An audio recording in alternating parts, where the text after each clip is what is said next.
We have 5 kids together. The 5th one was born on March 24th, and at home birth, 59 minutes, in and out, boom, crazy. And then a few days later, she just starts experiencing like some back pain. Didn't really know what it was, but they said, Mr. Hilken, this morning your wife made an attempt on her life. And I paused, and I'm trying to race through like, your mental health facility. I'm sure this isn't the first time this has happened. Like, what are you calling me for? Do you need permission to, like, what do you want? And then after the pause, she said, and she was successful. Did you just tell me my wife's dead?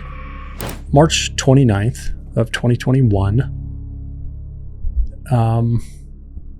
your wife started to experience some abnormalities in her health, in her back pain. Can you just set the scene for that day, what was happening in your guys' life, your family, at that time? Yeah.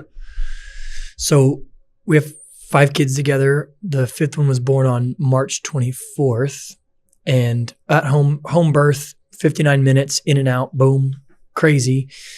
And then a few days later, she just starts experiencing like some back pain. Didn't really know what it was, but collegiate softball player, national champion, summa cum laude, just the epitome of like almost like a superhero is Paige, my wife. And so when she complains about something, you take it seriously because she complains about nothing. And called doctor.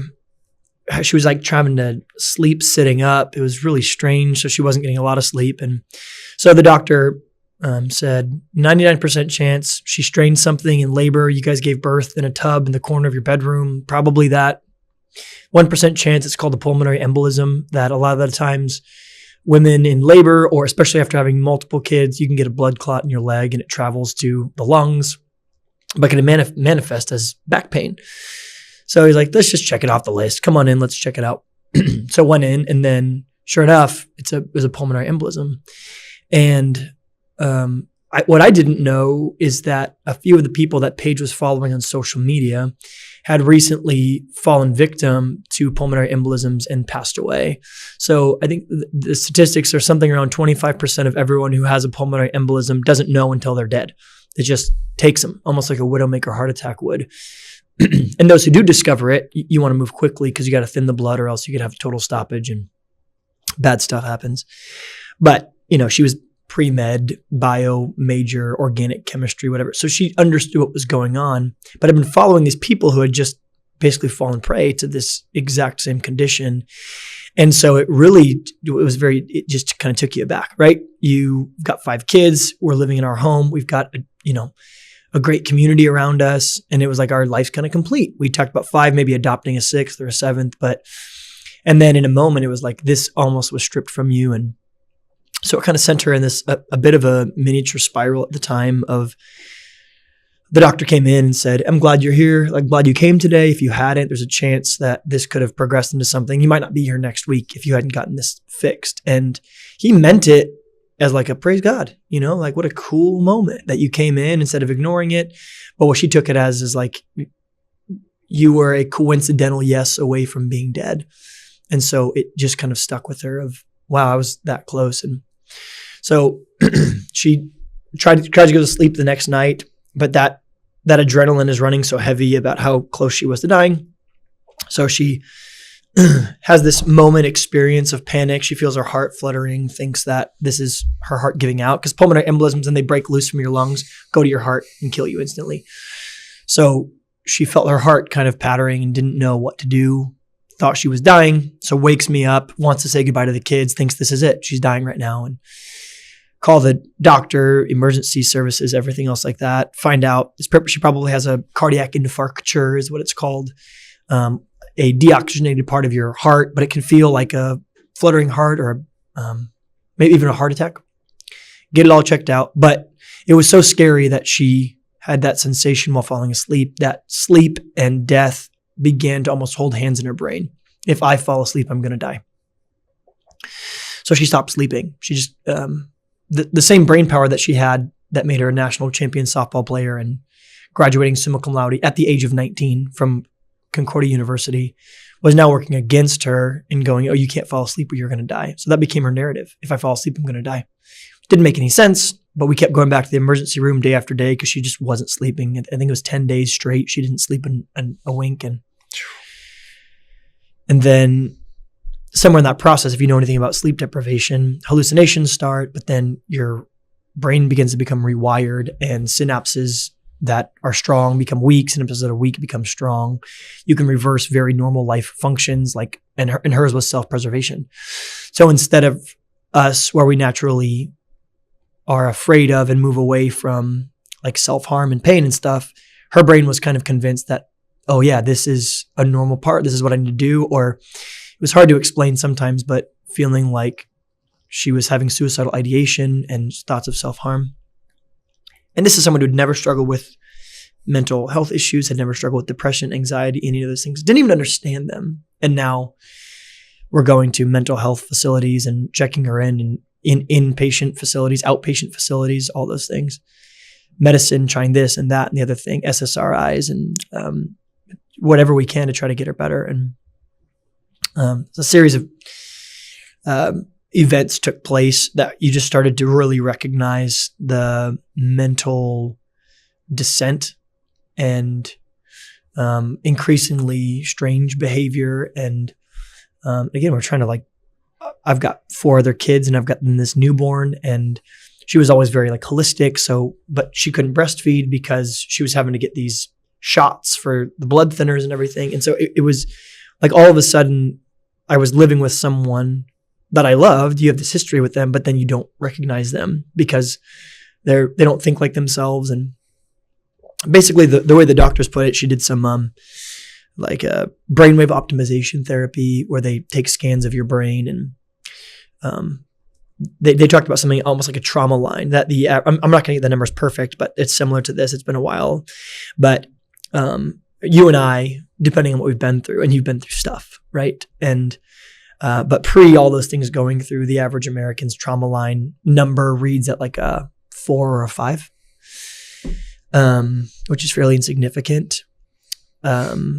Someone who's getting back from war might have like a 30 or 35. And she was registering like a 64. So her brain was consistently thinking it was in a high heat battle in the middle of Afghanistan or Iraq or whatever it is. So that, just imagine being there 24/7. Got to make sure I'm safe, protecting her from herself. Following that, we were seeking counseling. We were on the phone every single day with a number. I had a whole team of counselors. I worked at a church in North County, San Diego called North Coast. It was a huge church. I was a teaching pastor there. They had 12,000 people come in every weekend. And with that, they had a counseling center. So the counseling center was on speed dial. So I'm telling you, every day I'm texting with these people. What do I do today? What is next? She tried to jump off the balcony today. What do I do? I don't think she can drive a car by herself anymore. What do I do? And long story short is essentially was recommended to do like long-term inpatient care center, which she'd originally been against. And then she finally said, I think this is the right thing to do. And so we checked her into that facility in Tucson, Arizona. Yeah. So here in Arizona, and thinking in my perspective, this has become so dramatic. This is so big and intense, and really sensing God, what are you doing? But always trying to have those values of well, he's telling a story bigger than me. There's something happening here that's transcendent of my understanding. So I'm going to lean into it. Start to get these thoughts of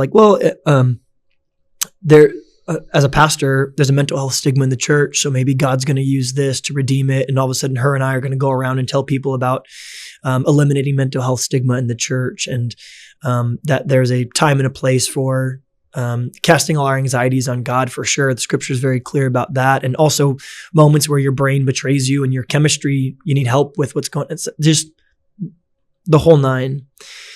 And thinking this is how God's going to redeem it. And then it must have been 8 days into her stay, I got a phone call, and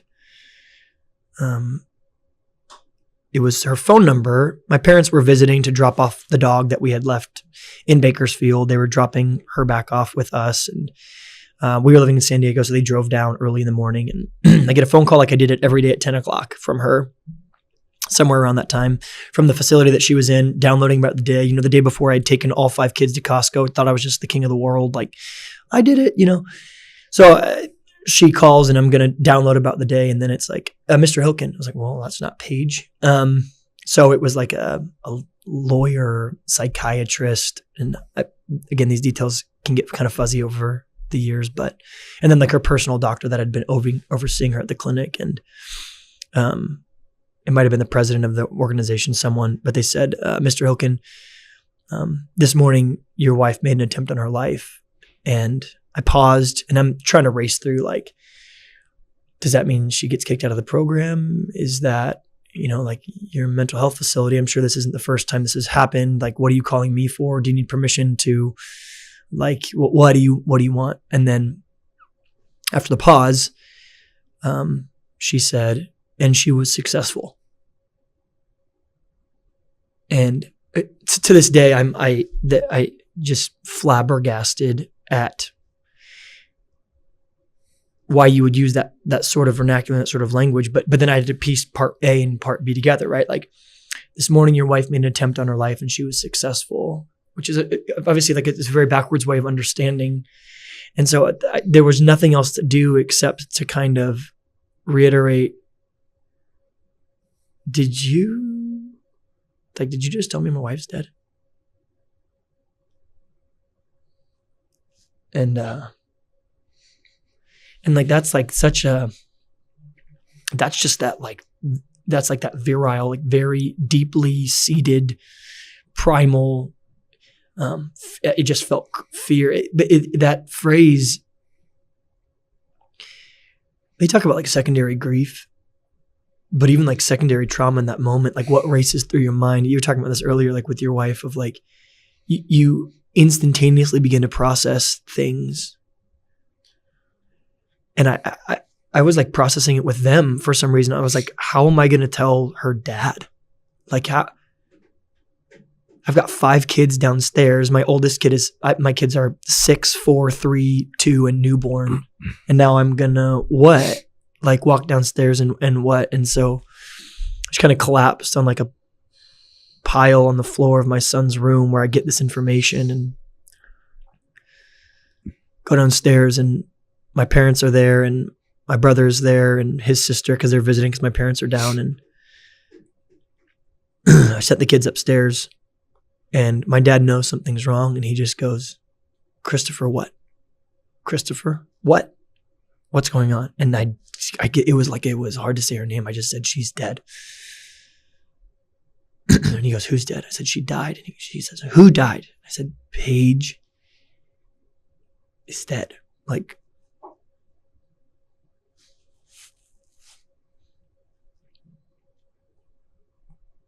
and I just remember, like, I remember everything, like, everyone in the room. It was like weeping and crying, and just like you're just undone, because everyone's brain begins to race to implications of what I just said.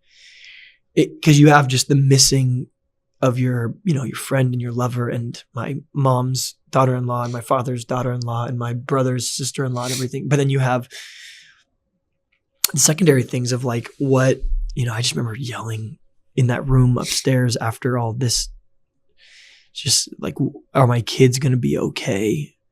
And thinking, when my daughter goes on her first date and he says, tell me about your family, the first words are going to be, well, when I was 5 years old, my mom committed suicide. And it's just like, all that stuff was just so haunting to me. And I told my parents, like, this is going to be the worst day of these kids' lives. It's the worst day of all of our lives. Okay. This is the worst day ever. But I need to have this moment with I got to explain this to them. And we can't, their whole world is in this room. We can't all be undone. So there's going to be a time and a place for all of us to fall apart. I got to bring these kids downstairs and have this conversation. And right now I need you to think about what it means to to pastor, steward, and love these kids more than it is about your own personal grief. And I said, that's probably an unfair thing to guess, but there's no manual in this moment where you go like, what do I do? So I said, I'm going to bring him down. I'm going to tell her this happened. I'm going to tell her that she committed suicide. I'm going to tell him everything. I'm just going to so I did. And then it was just like, but for months she's been talking about suicidal ideation. So you have this deep fear. And it's what's so interesting in that moment is that your fear actually goes away and it gives way to grief. And you transition from, I wasn't scared anymore, at least not scared about that. It was then just like this deep guttural cry of fear and how am I going to tell people? And then, so yeah, man, that just began a season of life of being a widowed father of 5 and trying to bring my life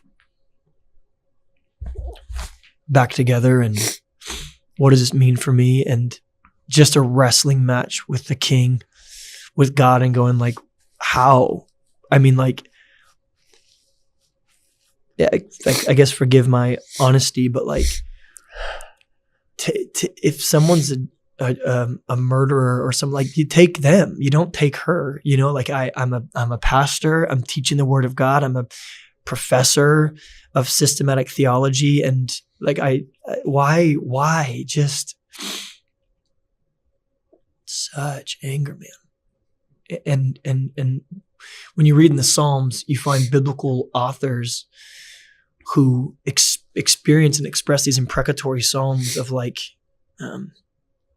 how long, O Lord, will you forget me? Like, why will your hands stay far from me? Psalm 22.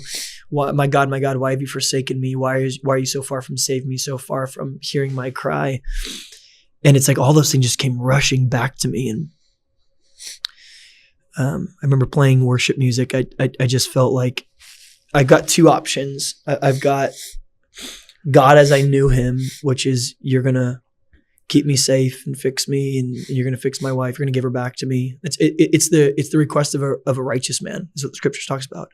That God listens to the prayers of a righteous man. It doesn't say he answers them like you want to, but that he listens to them. And yet I was sitting here after having prayed and fasted and begged and pleaded with the King, petitioning the throne on a daily basis to free her from this. And the answer was unequivocally no. And so now I've got 2 options. I can either rip up this idea of God that I had and allow him to replace it with a real one, or I'm going to have to rip up God. And I would like to say this is like some extremely powerful, faithful moment that I had as a man, where like I submitted to God because I felt his, I felt like, because I was so compelled by like his love for me, but really I just didn't have another option. I knew the bankruptcy of the world and the secular worldview of what that meant.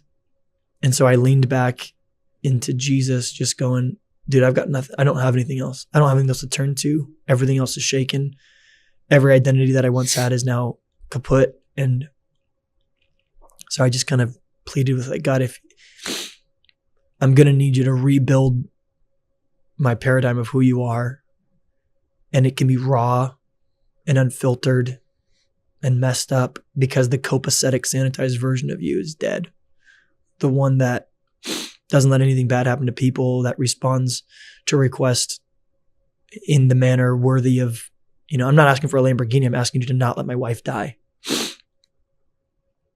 So I had to just reframe everything and to meet Jesus again for the first time.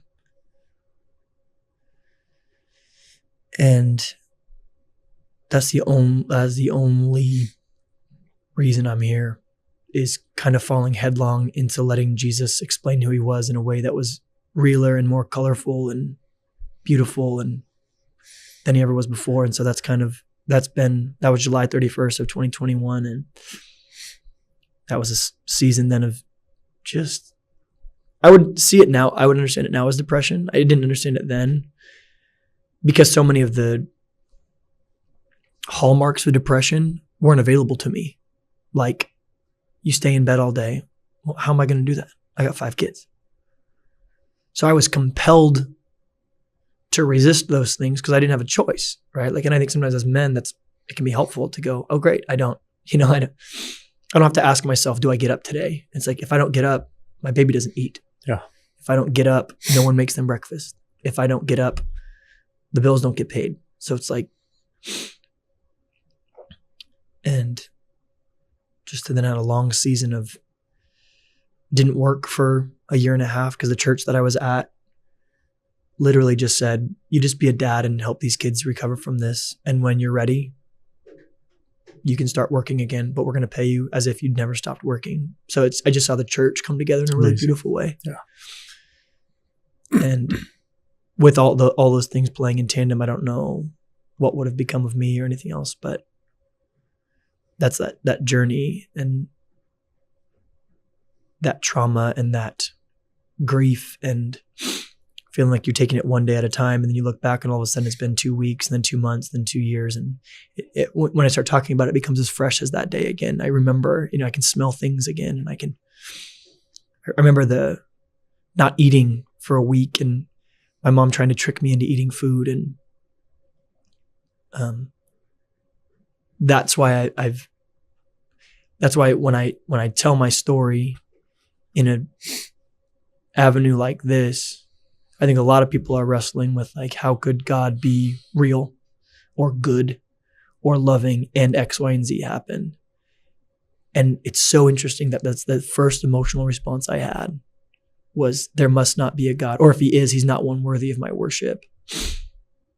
And yet when the facade of the unbiblical version of Jesus has broken away and he's been replaced with the real one, I'm actually more in love with him, with that man of Jesus Christ, than I ever was previously. And when people ask me, how did you do it? I'm like, oh no, it's what Paul says in the New Testament. I'm going to boast in my weakness.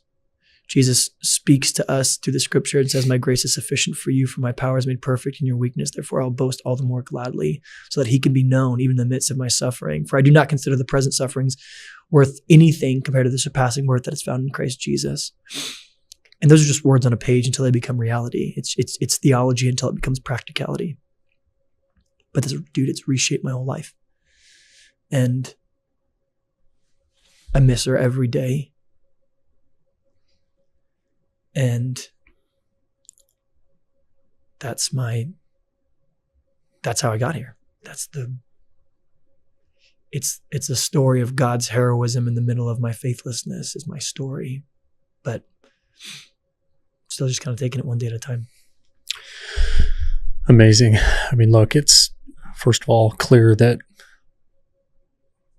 you're a great storyteller and pastor, because the way you were just able to articulate that and run with it, man, it's I'm really sorry that happened, You said that you questioned what story God was trying to tell during all of this. Do you have better clarity today around what story he's trying to tell? Specifically to you, to your family, your kids?